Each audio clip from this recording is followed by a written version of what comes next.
This channel does not promote any violent, harmful, or illegal activities. All content provided by this channel is meant for an educational purpose only. চোখ রাখবো এই মুহূর্তের একটি গুরুত্বপূর্ণ খবরে। মহাকুম্ভ মেলা চত্বরে ভয়াবহ আগুন। ঘটনাস্থলে পৌঁছেছে দমকলের বেশ কয়েকটি ইঞ্জিন, ডিজাস্টার ম্যানেজমেন্ট টিম পৌঁছেছে। আপনারা দেখছেন এক্সক্লুসিভ সেই ছবি টিভি9 বাংলার পর্দায়। রক্তিম ঘোষ আমাদের প্রতিনিধি রয়েছেন আমাদের সঙ্গে। রক্তিম, কি থেকে অগ্নিকাণ্ড, কি জানা যাচ্ছে? দেখো, সিলিন্ডার বিস্ফোরণে এই অগ্নিকাণ্ড, প্রাথমিক অনুমান তাই দমকলের, এবং যেটা জানা যাচ্ছে সেক্টর 19 মহাকুম্ভের সেক্টর 19-এ এই আগুন লাগে সিলিন্ডার ব্লাস্ট করে, এবং প্রায় 2 ডজন অর্থাৎ 24-এর বেশি তাঁবু কিন্তু এখানে পুড়ে যায়, এবং সেক্টর 19 থেকে সেক্টর 20 অব্দি আগুনের লেলিহান শিখা ছড়িয়ে পড়ে। সূত্রের খবর যে গীতা প্রেস যেটা আছে গোরখপুর গীতা প্রেস, সেখান থেকে কিন্তু সেই ক্যাম্প থেকে অর্থাৎ সেই তাঁবু থেকে কিন্তু আগুনটা ছড়ায়।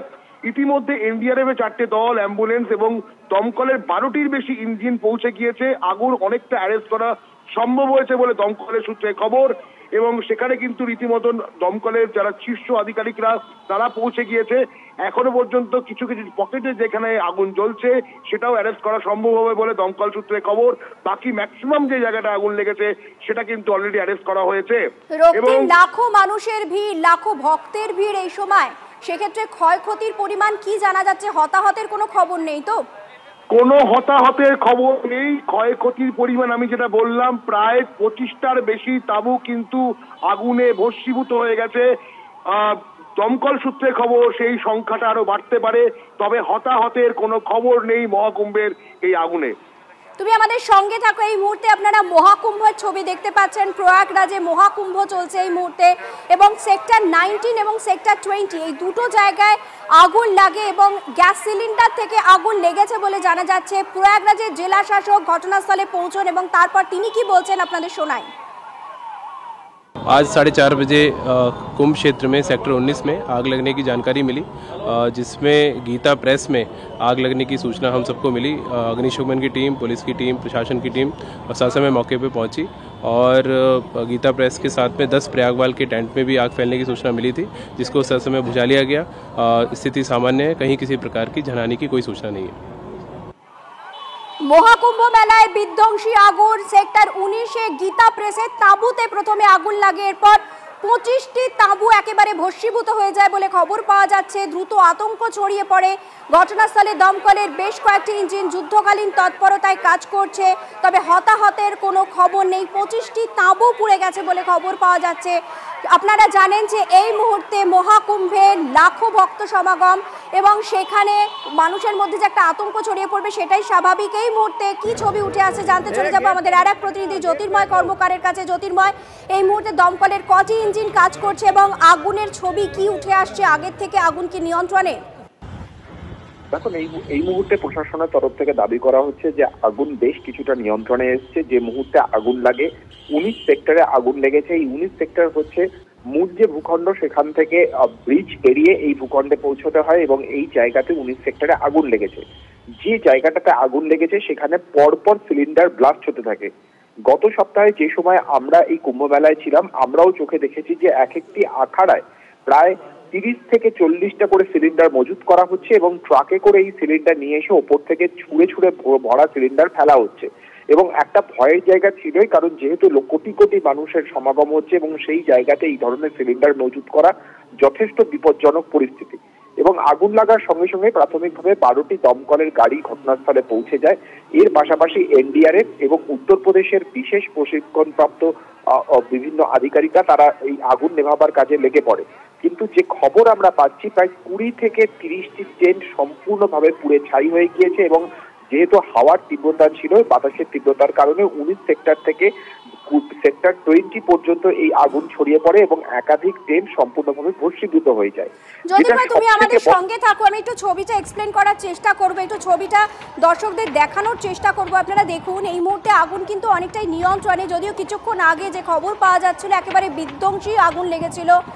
গীতা প্রেসের তাঁবুতে এবং তারপর পর 25টি তাঁবুতে আগুন ছড়িয়ে পড়ে, একেবারে ভস্মীভূত হয়ে যায়। আপনারা সেই টপ শট দেখতে পাচ্ছেন, যেখান থেকে আমরা তুলে ধরার চেষ্টা করছি যে এই মুহূর্তে আগুনের কি চরিত্র, কি ছবি উঠে আসছে।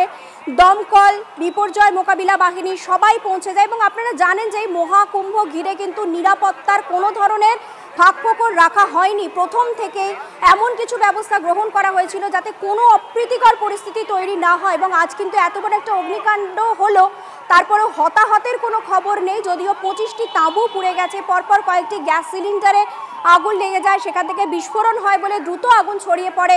আপনারা দেখছেন দমকলের কতগুলো ইঞ্জিন এই মুহূর্তে যুদ্ধকালীন তৎপরতায় কাজ করছে এবং আশেপাশের এলাকা গোটাটা খালি করে দেওয়া হয়েছে।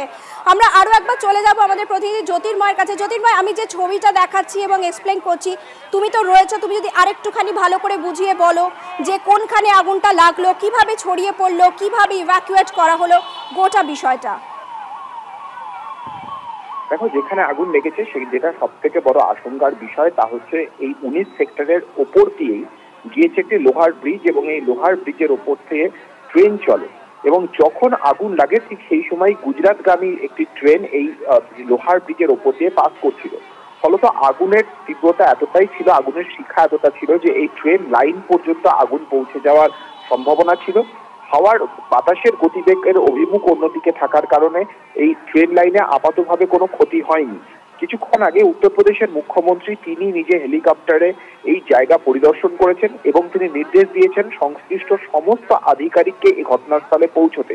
মেলার প্রায় 2টি সেক্টর, 19 সেক্টর এবং সেক্টর 20 সম্পূর্ণভাবে খালি করে দেওয়া হয়েছে। যে পন্টুন ব্রিজ রয়েছে সেই ব্রিজের ওপারে কাউকে নতুন করে আর যেতে দেওয়া হচ্ছে না এবং সকলকে সেখান থেকে সরিয়ে দেওয়া হয়েছে। এনডিআরএফ এবং তার পাশাপাশি অন্যান্য যে সমস্ত সংস্থাগুলি রয়েছে তারা প্রত্যেকেই এই মুহূর্তে আগুন নেভানোর কাজে যুক্ত রয়েছে এবং তুমি ঠিক যেমনটা জানালে যে 25টি টেন্ট ইতিমধ্যেই সম্পূর্ণভাবে ভস্মীভূত হয়ে গেছে। তবে আগুন লাগার সঠিক কারণ এখনো পর্যন্ত কিন্তু জানা যায়নি। তবে প্রাথমিকভাবে যা অনুমান করা হচ্ছে যে গীতা প্রেস সহ এই আশেপাশের টেন্টগুলিতে কোনো একটিতে প্রথম একটি সিলিন্ডার বিস্ফোরণ হয় এবং যেহেতু একাধিক সিলিন্ডার মজুত করে রাখা ছিল সেই কারণে একের পর এক বিস্ফোরণ হতে থাকে। এই যে বড় বড় আখাড়াগুলি, এই আখাড়াগুলিতে প্রায় প্রত্যেক দুপুরে প্রায় 4 থেকে 5 হাজার মানুষ তারা ভোজন করেন, তারা মধ্যাহ্ন ভোজ করেন এবং এর ফলে এখানে প্রচুর মানুষের খাবার তৈরি হয় এবং আজও কিন্তু সেই একই ঘটনা ঘটছিল যখন হঠাৎ করে এই বিস্ফোরণের ঘটনা এবং তারপর ভয়াবহ অগ্নিকাণ্ড হয়েছে। তুমি আমাদের সঙ্গে থাকো। এদিকে বিরাট পুলিশ বাহিনী পৌঁছে যায় এই ঘটনার পরপরই, এই ঘটনার খবর পেয়ে কি বলা হচ্ছে তাদের তরফ থেকে আপনাদের শোনাই। ये हमारे रेलवे पुल के नीचे जो है आज लगभग आधा घंटा पहले 4 बजे के आसपास सूचना मिली कि कुछ एक सिलेंडर फटने की सूचना मिली। उस सूचना पे तत्कालिक हमारे जितने फायर सर्विसेज के लोग हैं वो तत्कालिक पहुंचे। तब तक जो है कुछ जो है हमारे हट्स में, कॉटेजेस में आग लग चुकी थी। उसको रोका गया। अभी तक से कोई भी हताहत की सूचना नहीं मिली है। सभी आग को रोक लिया गया है। अभी जो है जहां जहां से गर्माहट थी प्लाई में, जहां से धुआं निकल रहा था, उसको बुझाने का प्रयास किया जा रहा है। हमारे पास पूरा सुविधाएं हैं, पूरा उपकरण है जिसको उसको अगले 10 से 15 मिनट में बुझा लिया जाएगा। कितने लोग के আন্দোলনে জুনিয়র চিকিৎসকরা বদলেছে শুধু স্থান কাল। আরজি করের বদলে এবার মেদিনীপুর মেডিকেল। সাসপেনশন প্রত্যাহারের দাবিতে রাতভর অবস্থান পিজিটিদের। তাদের পাশে দাঁড়িয়ে স্বাস্থ্য ভবনে চিঠি দিয়েছেন হাসপাতালের অধ্যক্ষ, চিঠি আইএমএ। চিকিৎসক মহলের প্রশ্ন, জুনিয়রদের সাসপেন্ড করে কি আরজি কর আন্দোলনের রাগ মেটাচ্ছে সরকার?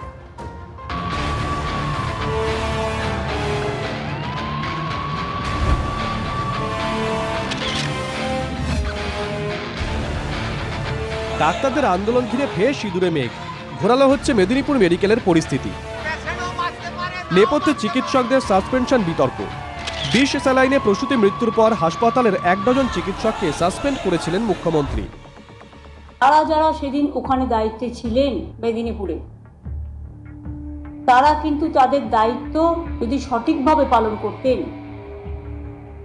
তাহলে কিন্তু এই মাকে বাঁচানো যেত। 12 জনকে সাসপেন্ড করে দেওয়া হলো along with pending investigation by the CID। Suspension ও এফআইআর এর তালিকায় শনিবার যোগ হয় শ্বেতা সিং নামে আরও এক পিজিটির নাম। এতেই ক্ষোভের আগুনে ঘি পড়ে।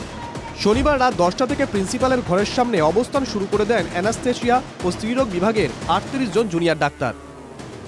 পেরিয়ে সকাল হয়েছে, কিন্তু আন্দোলন বা অবস্থান থেকে এক বিন্দু সরে যায়নি মেদিনীপুর মেডিকেল কলেজের জুনিয়র ডাক্তাররা।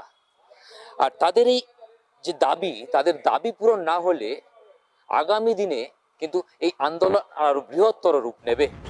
এই আন্দোলন আরো বাড়বে বলেই দাবি এখানকার জুনিয়র ডাক্তারদের। স্বাস্থ্যকর্তাদের মেল করেও সাসপেনশন প্রত্যাহার নিয়ে কোনো সদুত্তর মেলেনি বলে অনশনরত চিকিৎসকদের দাবি। আমাদের তরফ থেকে ডিএমই, ডিএইচএস, এনএমসি সব জায়গাতেই মেল পাঠিয়েছি এবং আমরা আশা রাখবো যে খুব শীঘ্রই আমাদের এই যে 7 জন আমাদের কোপিজিটিদের সাসপেন্ড করা হয়েছে, এই ব্যাপারটা পুনর্বিবেচনা করা হবে এবং তাদের সাসপেনশন উঠে যাবে, এই আশা নিয়েই আমরা এখানে বসে আছি। আমরা সেই মেলের উত্তরের অপেক্ষায় এখানে রয়েছে, যতক্ষণ অবধি না আমরা সেই মেলের উত্তর পাচ্ছি আর আমাদের এই সাসপেনশন প্রত্যাহার করা হচ্ছে বা প্রত্যাহার করার আশ্বাস দেওয়া হচ্ছে, ততক্ষণ অবধি আমরা এখানেই থাকবো। সাসপেনশন তোলার আবেদন জানিয়ে স্বাস্থ্য ভবনকে চিঠি দিয়েছেন মেদিনীপুর মেডিকেলের অধ্যক্ষ মৌসুমী নন্দী। মেডিকেল কলেজের প্রিন্সিপাল তিনি পরিষ্কার জানিয়ে দিয়েছেন তার চিঠিতে যে আরএমওর সুপারভিশনে এই জুনিয়র ডাক্তাররা তাদের ডিউটি পালন করেছেন, কিন্তু তা সত্ত্বেও তাদের উপর এই সাসপেনশনের খাড়া নামলো কেন, এই প্রশ্ন কিন্তু তুলছেন জুনিয়র ডাক্তাররাই। চিকিৎসকরা এতদিন ধরে প্রতিবাদ করেছে, অভয়ার আন্দোলনে পথে নেমেছে, দুর্নীতির বিরুদ্ধে বুক খুলেছে, তাই তাদেরকে যেন তেন প্রকারে তাদেরকে বিরুদ্ধে প্রতিশোধ নিতে হবে। এই যে প্রতিশোধ স্পৃহা নিয়ে যারা গেছেন তারা একরকম ভাবে দেখে গভর্নমেন্ট ডিসিশন মানুষের ভালোর জন্য এবং ন্যায় বিচার। যে মানুষটা মারা গেছে, ইনভেস্টিগেশন হোক না, যে আমার মা যে মারা গেছে তারও তো বিচার দরকার। আপনি পয়সা নিয়ে জালি স্যালাইন নেবেন কমা কোম্পানির কাছ থেকে, মানুষ মারা যাবে আর তার দায় ডাক্তারদের ঘাড়ে চাপিয়ে দেবেন, যেহেতু তারা আন্দোলন করেছিলেন। তার বিরুদ্ধে আমরাও 20 তারিখ অবস্থান বিক্ষোভ করছি। এই স্যালাইন কাণ্ড এবং এই বিনা দোষে ডাক্তারবাবুদেরকে সাসপেন্ড করার মতো যে পদক্ষেপ মমতা বন্দ্যোপাধ্যায় নিয়েছেন, তার প্রতিবাদে আমাদের 20 তারিখ দুপুরবেলা আমরা স্বাস্থ্য ভবনের সামনে অবস্থান। চিকিৎসকদের সাসপেনশন প্রত্যাহারের আর্জি জানিয়ে বিবৃতি দিয়েছে আইএমএ রাজ্য শাখাও। বিবৃতিতে সরকারি সিদ্ধান্তের বিরোধিতার সুর।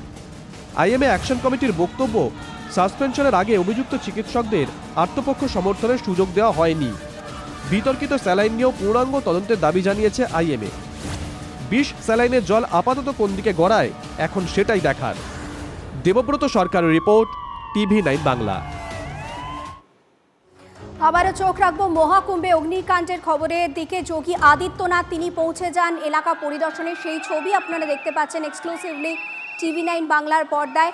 এবং যে মুহূর্তে তিনি খবর পান যে সেক্টর 19 এবং সেক্টর 20 অর্থাৎ সেক্টর 19 এবং 20-তে আগুন লেগেছে, তারপরে খবর পেয়ে ঘটনাস্থলে যেমন দমকল বাহিনী পৌঁছয়, বিপর্যয় মোকাবিলা বাহিনী পৌঁছয়, পুলিশ পৌঁছয়, তেমনি যোগী আদিত্যনাথ তিনিও পৌঁছে যান।